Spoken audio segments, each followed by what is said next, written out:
Welcome to Sukesh economy classes. November మంత్కి సంబంధించిన current economy అంశాల గురించి ఒకసారి క్లియర్గా మాట్లాడుకుంటే దానిలో భాగంగా ఫస్ట్ అంశం ఏంటిదండి? రిజర్వ్ బ్యాంక్ ఆఫ్ ఇండియా కీలక వడ్డీ రేట్లు యథాతథం. ఆర్బీఐ గవర్నర్ అయిన సంజయ్ మల్హోత్రా అక్టోబర్ 1న ముంబైలో మానిటరీ పాలసీకి సంబంధించిన సమీక్ష సమావేశంలో తీసుకున్న నిర్ణయాలను ప్రకటించడం జరిగింది. 2025-26 ఆర్థిక సంవత్సరము ఏంటిదండి? 2025-26 ఆర్థిక సంవత్సరం యొక్క 4వ త్రైమాసిక ద్రవ్య పరపతి విధాన సమీక్ష సమావేశంలో భాగంగా మానిటరీ పాలసీలోని అంశాలలో రెపో రేటు ప్రస్తావన తీసుకురావడం జరిగింది. ఆ మానిటరీ పాలసీలో ఉండే కీలక వడ్డీ రేట్లను యథాతథంగానే కొనసాగిస్తున్నాము అని చెప్పి ప్రకటించారు. దానిలో భాగంగా రెపో రేటును 5.5% వద్దే ఉంచాలని చెప్పి పరపతి విధాన కమిటీ, మానిటరీ పాలసీ కమిటీలోని సభ్యులందరూ కూడా ఏకగ్రీవంగా రెపో రేటు ప్రస్తావన గురించి 5.5 వద్దనే ఉండాలని చెప్పి నిర్ణయం తీసుకోవడం జరిగింది. మరి రెపో రేట్ అంటే ఏంటిది? రెపో రేట్ అనే ప్రస్తావన ఆర్బీఐ బ్యాంకులకు చెల్లించే వడ్డీయా, బ్యాంకులు ఆర్బీఐకి చెల్లించే వడ్డీయా అంటే బ్యాంకులు ఆర్బీఐకి చెల్లించే వడ్డీ. మరి ఈ రెపో రేటు అనే ప్రస్తావన ఎలా వచ్చిందనే దాని గురించి ఒకసారి క్లియర్గా చూస్తే, రెపో రేటు అనగా రెపో రేటు రీ ఆప్షన్ పర్చేజ్ రేట్ అండి. అంటే పునఃకొనుగోలు పైన విధించే వడ్డీ రేటు అని అర్థం. రీ ఆప్షన్ పర్చేజ్ రేటు, పర్చేజ్ చేసిన వాటిని పునఃకొనుగోలు చేయడం వలన వాటి మీద విధించే వడ్డీ రేటును రెపో రేటు అని చెప్పి పిలుస్తారు. మరి ఈ రెపో రేటు ప్రస్తావన గురించి ఒకసారి క్లియర్గా చూస్తే, సాధారణంగా ప్రభుత్వాలు అప్పులు తీసుకుంటాయా తీసుకోవా, బహిరంగ మార్కెట్ ద్వారా రుణాలు తీసుకుంటాయా తీసుకుంటాయి. ఇలా ప్రభుత్వాలు అప్పులు తీసుకునే సందర్భంలో ఇప్పుడు తెలంగాణ ప్రభుత్వానికి అప్పు కావాలి. ఆ తెలంగాణ ప్రభుత్వం ఏం చేస్తుందండి? అప్పుకు గాను బాండు పేపర్లు రిలీజ్ చేస్తుందా చేయదా? ప్రభుత్వం తరపున బాండు పేపర్ రిలీజ్ చేస్తుంది. ఇప్పుడు మీరు నేను అప్పు తీసుకుంటే మన మధ్యలో జరిగే అప్పుకు సంబంధించిన వ్యవహారాలన్నీ కూడా ప్రామిసరీ నోట్ ఆధారంగా మనము అప్పుల వ్యవహారాలను రాసుకుంటాం. ఒక ప్రైవేటు సంస్థ అప్పు తీసుకుంటే ఆ ప్రైవేటు సంస్థ అప్పుకు గాను రాసి ఇచ్చిన హామీ పత్రాన్ని డిబెంచర్ అంటారు. వ్యక్తి తీసుకునే అప్పుకు గాను రాసి ఇచ్చే హామీ పత్రాన్ని ఏమంటారండి? ఇక్కడ ప్రామిసరీ నోట్ అంటారు. ఒక ప్రైవేటు కంపెనీ అప్పు తీసుకుంటే ఆ ప్రైవేట్ కంపెనీ హామీగా రాసించిన పత్రాన్ని ఏమనాలి? డిబెంచర్ అనాలి. మరి ప్రభుత్వం అప్పు తీసుకుంటే ప్రభుత్వం అప్పుకు గాను హామీగా రాసి ఇచ్చిన పత్రాన్ని ఏమంటారండి? ప్రభుత్వ బాండ్లు అంటారు. ఏంటిది? ప్రభుత్వ బాండ్లు అంటారు. ఇప్పుడు ఈ ప్రభుత్వ బాండ్ల గురించి ఒకసారి క్లియర్గా చూద్దాం. మనకి రెపో రేటు అనే అంశం ఇక్కడ మనకి కనిపిస్తుంది. ఓకేనా? రైట్. ఇప్పుడు ప్రభుత్వ బాండ్లు అనేది ఎందుకు వచ్చింది ప్రస్తావన అంటే, ప్రభుత్వానికి అప్పు కావాలి. అప్పుకు గాను ప్రభుత్వం ఏం చేస్తుంది? హామీగా బాండ్లను జారీ చేస్తుంది. ఓకే, ఇది గవర్నమెంటు, దీనికి అప్పు కావాలి, బాండ్లను జారీ చేయాలని చెప్పి డిసైడ్ అయిపోయింది. ఈ బాండ్లను ఎవరి ఆధ్వర్యంలో జారీ చేస్తుంది అంటే రిజర్వ్ బ్యాంక్ ఆఫ్ ఇండియా వారి ఆధ్వర్యంలో జారీ చేస్తుంది. ప్రభుత్వం తరపున బాండ్లను మార్కెట్లో ఎవరు విక్రయించడం జరుగుతుందండి? ఆర్బీఐ విక్రయిస్తుంది. ఎప్పుడైతే ప్రభుత్వము నాకు అప్పు కావాలి అని చెప్పి అనౌన్స్మెంట్ ప్రకటించి బాండ్లు జారీ చేస్తుందో ఆ బాండ్లను మధ్యవర్తిగా ఆర్బీఐ వ్యక్తులకు కానీ విత్త సంస్థలకు కానీ ఫైనాన్షియల్ ఇన్స్టిట్యూషన్స్ విత్త సంస్థలు బ్యాంకులకు అమ్మడానికి మధ్యవర్తిగా ఉంటుందో ఈ ఆర్బీఐ బాండ్లను ఏం చేస్తుందంటే మార్కెట్లో ఉండే వ్యక్తులకు కానీ బ్యాంకులకు గాను అమ్మడం జరుగుతుంది. ఓకే, ఇట్లా ప్రభుత్వ బాండ్లు ప్రభుత్వం అప్పు కావాలని జారీ చేసినప్పుడు ఆర్బీఐ మధ్యవర్తిగా ఉన్నప్పుడు ఏమవుతుందంటే వాణిజ్య బ్యాంకులు, ఏంటిదండి? వాణిజ్య బ్యాంకులు వ్యవస్థలో మనకి బ్యాంకులు ఉంటాయి కదా, ఎస్బీఐ కానీ ఐసిఐసిఐ కానీ యాక్సిస్ బ్యాంక్ కానీ హెచ్డిఎఫ్సి ఇలాంటి బ్యాంకులు ఉంటాయి కదండి. ఆ బ్యాంకులు ఏం చేస్తాయంటే ఆర్బీఐ దగ్గర ప్రభుత్వానికి సంబంధించిన బాండ్లు ఇవేవైతే ఉన్నాయో వీటిని పర్చేజ్ చేయడం జరుగుతుంది. ఏంటిది? పర్చేజ్ చేయడం జరుగుతుంది, అనగా కొనుగోలు చేయడం జరుగుతుంది. మరి ఎందుకు ఈ బ్యాంకులు ప్రభుత్వానికి సంబంధించిన బాండ్లను కొనుగోలు చేసిందండి. ప్రభుత్వమే అప్పు తీసుకుంటుంది అంటే ప్రభుత్వం ఖచ్చితంగా తిరిగి చెల్లిస్తుంది. ప్రభుత్వమే అప్పులు తిరిగి చెల్లించకపోతే వ్యవస్థలో ఎవరు అప్పులు చెల్లించలేరు. ప్రభుత్వ బాండ్లు అనేవి 100% ప్రభుత్వం తిరిగి అప్పు చెల్లిస్తుందనే గ్యారంటీతో కూడిన బాండ్లు అవి. ఓకే, మరి ప్రభుత్వం అప్పు తీసుకునేందుకు గాను అనగా ప్రభుత్వం అప్పుకు గాను ఈ బాండ్లను జారీ చేస్తుంది కదా. ఈ బాండ్ల పైన ఏం రాస్తుంది అంటే, నాకు ఒక 1000 కోట్ల రూపాయలు కావాలి, ఈ 1000 కోట్ల రూపాయలకు గాను నేను 8% వడ్డీ రేటు చెల్లిస్తాను తిరిగి అమౌంట్ కట్టేటప్పుడు అని మెన్షన్ చేసి ఉంటుంది. మరి బ్యాంకులు ఏం చేస్తాయి? ఈ బాండ్లను పర్చేజ్ చేయడానికి గల కారణం ఏంటిది? బ్యాంకులు 1000 కోట్లు ప్రభుత్వానికి ఇచ్చి ప్రభుత్వం తరపున 1000 కోట్ల రూపాయలు కలిగిన బాండును అనగా ప్రభుత్వం రాసి ఇచ్చిన హామీ పత్రాన్ని తీసుకొని బ్యాంకులో పెట్టుకుంటుంది. ఎందుకు బ్యాంకులో పెట్టుకుంటుంది? 1000 కోట్ల పైన 8% వడ్డీ వస్తుందా రాదా? వడ్డీ వలన బ్యాంకుకు తిరిగి వసూలు చేసుకునేటప్పుడు అధిక ఆదాయం వస్తుందా రాదా? అధిక ఆదాయం వస్తుంది. Okay, right. మరి ఇప్పుడు ఇది ఎంత? ఒక 3 సంవత్సరాల కాలమా లేదా 2 సంవత్సరాల కాలానికి ఆ బాండ్లు జారీ చేయడం జరుగుతుంది. Okay, right. ఇప్పుడు ప్రభుత్వం యొక్క బాండు వాణిజ్య బ్యాంకు దగ్గర ఉంది. వాణిజ్య బ్యాంకు ప్రభుత్వానికి 1000 కోట్లు ఇచ్చింది. ఇది ఒక 2 సంవత్సరాల కాలమా 3 సంవత్సరాల కాలానికి ఆ బాండ్లు జారీ చేయడం జరిగింది. వాణిజ్య బ్యాంకుకు ఒకానొక సమయంలో నగదు కొరత ఏర్పడింది, డబ్బులు లేవు, కొరత ఏర్పడింది. కొరత ఏర్పడినప్పుడు వాణిజ్య బ్యాంకు దగ్గర గడువు తీరని ప్రభుత్వ బాండ్లు సెక్యూరిటీలు అలానే ఉన్నాయా లేవా? ఇప్పుడు ప్రభుత్వ బాండ్లు సెక్యూరిటీలు ఇక్కడ ఉన్నాయి. ప్రభుత్వ బాండ్లు సెక్యూరిటీలు రెండు ఒకటే. ప్రభుత్వం రాసి ఇచ్చే హామీ పత్రాలు అని అర్థము. ఆ ప్రభుత్వ బాండ్లు సెక్యూరిటీలు వాణిజ్య బ్యాంకుల దగ్గర అలానే ఉన్నాయి. వాణిజ్య బ్యాంకులో నగదు కొరత ఏర్పడింది. వాణిజ్య బ్యాంకులకు డబ్బు అవసరము. మరి ఈ డబ్బు అవసరం పడే నాటికి ప్రభుత్వ బాండ్లు సెక్యూరిటీల యొక్క గడువు ఇంకా తీరలేదు. ఆ గడువు తీరని సెక్యూరిటీలైనా ఆ ప్రభుత్వ బాండ్లనైనా వాణిజ్య బ్యాంకులు ఏం చేస్తాయి అంటే ఆర్బీఐకి అమ్మడం జరుగుతుంది. ఏంటిది? ఆర్బీఐకి అమ్మడం జరుగుతుంది. ప్రభుత్వ బాండ్లను ఆర్బీఐ దగ్గర ఆర్బీఐ తరపున ఆర్బీఐ మధ్యవర్తిగా ఉన్నప్పుడు బ్యాంకులు ఏం చేసినాయి? పర్చేజ్ చేయడం జరిగినాయి. ఏంటిది? పర్చేజ్ అనగా కొనుగోలు చేయడం జరిగినది. కొనుగోలు చేసిన బాండ్ల యొక్క కాల వ్యవధి తీరలేదు. వాణిజ్య బ్యాంకులకు నగదు కొరత ఉంది, డబ్బు అవసరం ఉంది. అలాంటప్పుడు ఈ వాణిజ్య బ్యాంకులు తమ వద్ద గల గడువు తీరని ప్రభుత్వ బాండ్లు సెక్యూరిటీలను ఏం చేస్తుందంటే ఆర్బీఐ దగ్గర పెడుతుంది. ఆర్బీఐ దాన్ని ఏం చేస్తుంది? రీపర్చేజ్, పునఃకొనుగోలు చేయడం జరుగుతుంది. ఆర్బీఐ దగ్గర బ్యాంకులు కొనుగోలు చేస్తే బ్యాంకుల దగ్గర ఆర్బీఐ ఏం చేస్తుంది? పునఃకొనుగోలు చేయడం జరుగుతుంది. మరి ఈ పునఃకొనుగోలు చేసే ప్రక్రియ ఎలా ఉంటుంది అంటే ఇంకొక 14 రోజులైతే ప్రభుత్వ బాండ్ల యొక్క గడువు తీరుతుంది అన్న సమయంలో మాత్రమే. ఇంకొక 14 రోజులైతే బ్యాంకులు ప్రభుత్వానికి అప్పిచ్చినందుకు గాను తీసుకున్న బాండ్ యొక్క గడువు 14 రోజులైతే తీరుతుంది అనే సమయంలో ఆర్బీఐ బ్యాంకుల నుండి ఆ యొక్క బాండ్లను రీపర్చేజ్, పునఃకొనుగోలు చేస్తుంది. ఈ పునఃకొనుగోలు చేసినందుకు గాను ఆర్బీఐ ఏం చేస్తుంది? బ్యాంకులకు 1000 కోట్లు ఇస్తుంది. ఎగ్జాంపుల్కి ఎంత? 1000 కోట్లు ఇస్తుంది. ఓకేనా? రైట్, 1000 కోట్లు ఇస్తుంది. మరి ఇప్పుడు గవర్నమెంట్ ఏం చేస్తుందండి? 14 రోజుల గడువు తీరిన తర్వాత ప్రభుత్వ బాండ్ల మీద 8% వడ్డీ రేటు బ్యాంకులకు చెల్లించాలా వద్దా? చెల్లించాలి. గడువు తీరక ముందే బ్యాంకులు ఏం చేసినాయి? 14 రోజుల సమయం ఉండగానే ఆర్బీఐకి అమ్మడం జరిగింది ఆ బాండ్లను.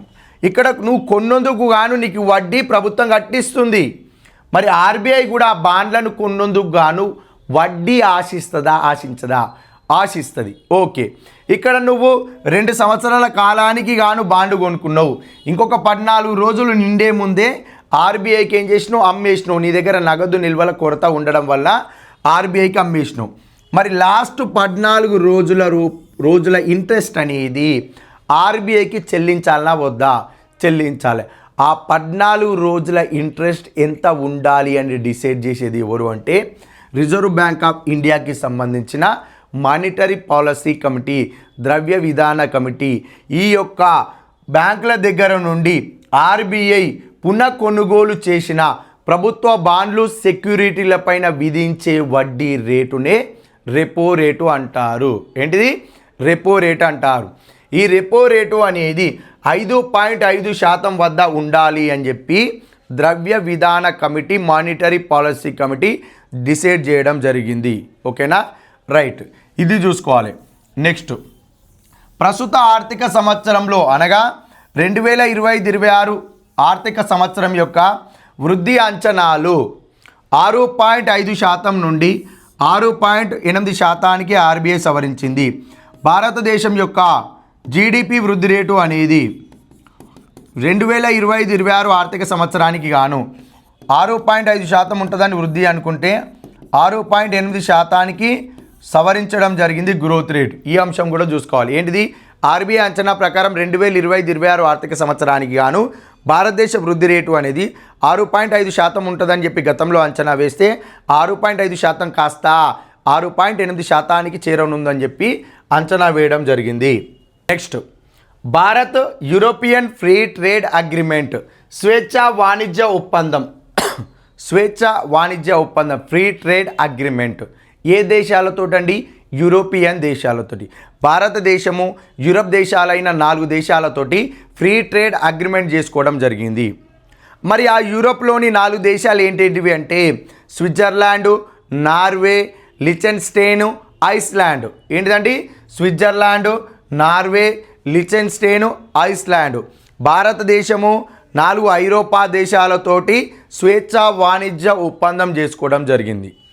మరి ఈ స్వేచ్ఛా వాణిజ్య ఒప్పందం అనేది ఎప్పటి నుండి అమల్లోకి వచ్చిందంటే 2025 అక్టోబర్ 1 నుండి అమల్లోకి రానున్నట్లు మనకి కేంద్ర వాణిజ్య శాఖ మంత్రి అయిన పీయూష్ గోయల్ తన ప్రసంగం ద్వారా తెలియజేయడం జరిగింది. మరి ఈ యూరోపియన్ ఫ్రీ ట్రేడ్ అగ్రిమెంట్ వలన భారతదేశంలో ఈ యూరోపియన్ 4 దేశాలు పెట్టుబడులు పెట్టనున్నాయి. ఆ పెట్టుబడులు ఏ విధంగా అనంటే రాబోయే 15 ఏళ్ల కాలంలో దేశంలో $100 బిలియన్ దాదాపుగా 8.90 లక్షల కోట్ల పెట్టుబడులు ఈ యూరోపియన్ 4 దేశాలు భారతదేశంలో పెట్టుబడులు పెట్టనున్నాయి.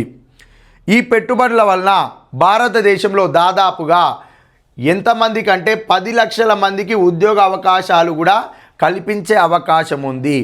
దీని వలన భారతదేశంలో నిరుద్యోగిత తగ్గే అవకాశం ఉంది. భారతదేశానికి ఈ 4 దేశాల నుంచి విదేశీ పెట్టుబడులు వస్తాయి. తయారీ రంగంలో వస్తువులు తయారవుతాయి.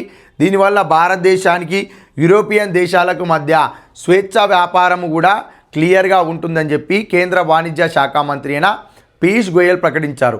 ఈ అగ్రిమెంట్లో మనం ప్రత్యేకంగా తెలుసుకోవాల్సిన అంశాలు ఏంటిది అని అంటే ఈ 4 దేశాలు మన భారతదేశంలో $100 బిలియన్ పెట్టుబడి పెట్టనున్నాయి. అనగా 8.90 లక్షల కోట్ల డాలర్లు అనే ప్రస్తావన గుర్తుపెట్టుకో. ఈ 8.90 లక్షల కోట్ల డాలర్ల వలన భారతదేశంలో 10 లక్షల మందికి నూతనంగా ఉద్యోగ అవకాశాలు కల్పించే అవకాశం ఉంది. ఈ 2 అంశాలు అనేది తప్పనిసరిగా గుర్తుపెట్టుకోవాలి. అదేవిధంగా భారతదేశం 10 ఏళ్ల పాటు స్విస్ వాచీలు, చాక్లెట్లు, బిస్కెట్లు, వజ్రాలపై దిగుమతి సుంకం కూడా రద్దు చేయనట్లు దిగుమతి సుంకాన్ని అనగా మనం దిగుమతి చేసుకునే దిగుమతి సుంకాన్ని రద్దు చేస్తున్నట్లు పీయూష్ గోయల్ ప్రకటించారు. ఈ స్వేచ్ఛా వాణిజ్య ఒప్పందం ఎప్పటి నుంచి అమల్లోకి వచ్చింది? 2025 అక్టోబర్ 1. ఇది గుర్తుపెట్టుకో. నెక్స్ట్, ఎన్ని లక్షల కోట్ల పెట్టుబడులు? 8.90 లక్షల కోట్ల పెట్టుబడులు భారతదేశంలో పెట్టనున్నాయి ఈ 4 ఐరోపా దేశాలు. డాలర్ల ప్రకారం అయితే $100 బిలియన్. ఎంతమందికి ఉద్యోగాలు కల్పిస్తావు? 10 లక్షల మందికి ఉద్యోగాలు కల్పించడం జరుగుతుంది. ఈ అంశాలు చూసుకుంటే సరిపోతుంది భారతదేశం యూరోపియన్ ఫ్రీ ట్రేడ్ అగ్రిమెంట్లో భాగంగా. నెక్స్ట్, వాట్సాప్కు పోటీగా అరెట్టై అనే ఒక యాప్ని వెలుగులోకి తీసుకురావడం జరిగిందండి. వాట్సాప్ లాగా సేమ్ ఫీచర్స్ ఉండే విధంగా దేశీయంగా అభివృద్ధి చేసిన నూతన అప్లికేషనే అరట్టై. అరట్టై అనగా తమిళంలో కబుర్లు అని చెప్పి పలకడం జరుగుతుంది. అరట్టై అంటే కబుర్లు అంటే ముచ్చట పెట్టుకోవడము అని అర్థము. మరి అరట్టై అనే అప్లికేషన్ని ఎవరు అభివృద్ధి చేశారు అంటే తమిళనాడులోని చెన్నై ప్రధాన కేంద్రంగా జోహో అనే ఒక సంస్థ ఈ అరట్టై అనే అప్లికేషన్ని డిజైన్ చేయడం జరిగింది. మీ అరట్టే అనే అప్లికేషన్లో వాట్సాప్లో ఏ మాదిరిగా అయితే మనం టెక్స్ట్ మెసేజ్ చేసుకుంటాము, వాయిస్ మెసేజ్ చేస్తాము, వీడియో కాల్స్ చేస్తాము, ఫైల్స్ షేరింగ్ చేస్తాము చూడండి, సేమ్ ఫీచర్స్ అన్నీ కూడా ఈ అరట్టే అనే అప్లికేషన్లో పొందుపరిచారు. ఇది మొబైల్ మాధ్యమం ద్వారా, ల్యాప్టాప్ మాధ్యమం ద్వారా, డెస్క్టాప్ మాధ్యమం ద్వారా రెగ్యులర్గా మనం ఇంట్లో ఉపయోగించే డిజిటల్ ఎల్ఈడి స్క్రీన్స్ ఉంటాయి కదా, వాటికి స్క్రీన్ మిర్రర్ కనెక్ట్ చేసి ఆ యొక్క ఎల్ఈడి టీవీలో కూడా ఎల్ఈడి స్క్రీన్లో కూడా మనము ఈ అరట్టే అప్లికేషన్ ఉపయోగించే అవకాశం ఉంది. క్లియర్గా చెప్పాలి అంటే వాట్సాప్ ప్లేస్లో రానున్న రోజుల్లో భారతదేశంలో అరట్టే అనే అప్లికేషన్ ఉపయోగించే అవకాశం ఉంది. ఈ అరట్టే అనే అప్లికేషన్ని తయారు చేసిన సంస్థ ఏది క్రింది వానిలో గుర్తించండి అంటాడు. తమిళనాడు యొక్క చెన్నై ప్రధాన కేంద్రంగా ఉన్న జోహు అనే ఒక ప్రధాన సంస్థ దీనిని అభివృద్ధి చేయడం జరిగింది. ఈ అంశాలను గుర్తుపెట్టుకోండి, ఓకేనా. నెక్స్ట్ ఆసియా అభివృద్ధి bank, Asian development bank. Asian development bank అన్నది వివిధ దేశాల యొక్క ఆర్థిక వ్యవస్థల స్థితిగతులను అంచనా వేసి ప్రతి సంవత్సరం ఆయా దేశాల యొక్క వృద్ధి రేట్ల గురించి ప్రకటించడం జరుగుతుంది.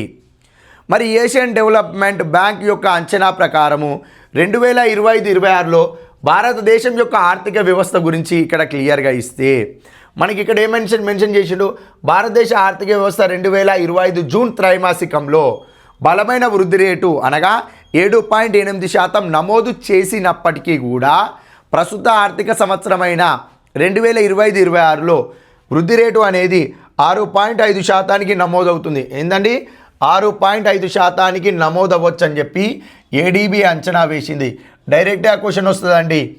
జాతీయ ఆదాయము అనే టాపిక్లో భాగంగా మనకి జీడిపి వృద్ధి రేటు గురించి ప్రపంచంలోని వివిధ సంస్థల యొక్క అంచనాలు అనే ఒక సిలబస్లో మనకి ప్రత్యేకంగా మెన్షన్ చేశారు.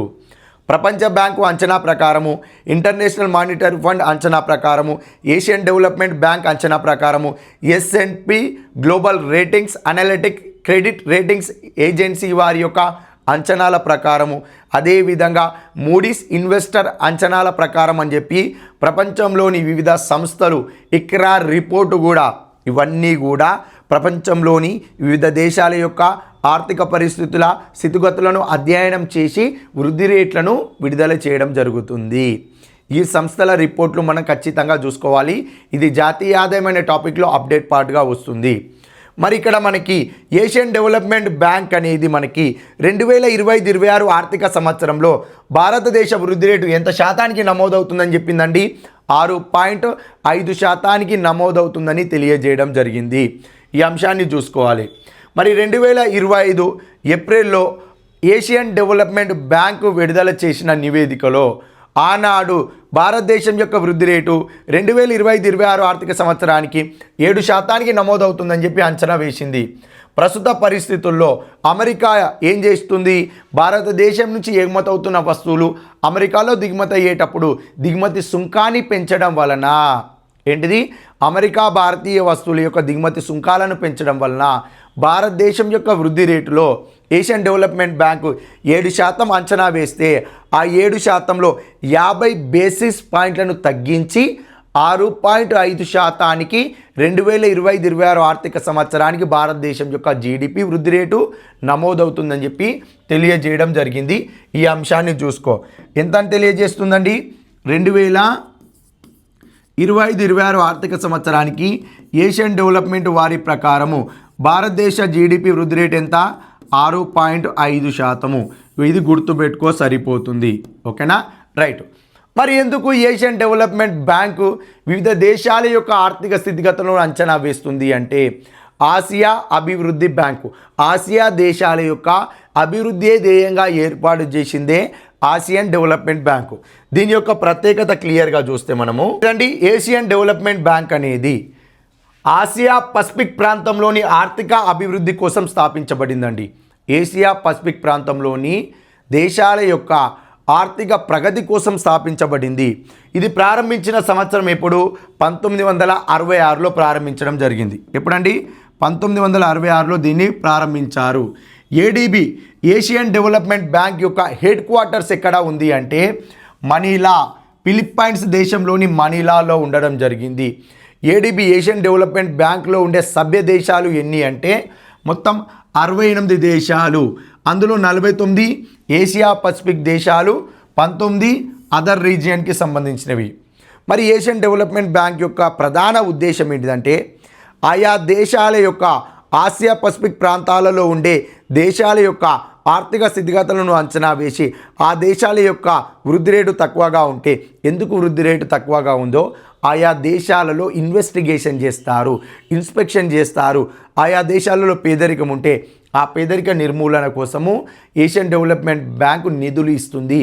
మౌలిక వసతుల అభివృద్ధి కావాలి, పారిశ్రామిక రంగం, సేవా రంగంలో ఇన్ఫ్రాస్ట్రక్చర్ లేదు, ఆ మౌలిక వసతులు డెవలప్ చేయడం కోసము ఇన్ఫ్రాస్ట్రక్చర్ కోసము నిధులు ఇస్తుంది, సస్టైనబుల్ డెవలప్మెంట్ కోసము నిధులు ఇస్తుంది, ఆర్థిక వృద్ధికి సహాయం చేస్తుంది.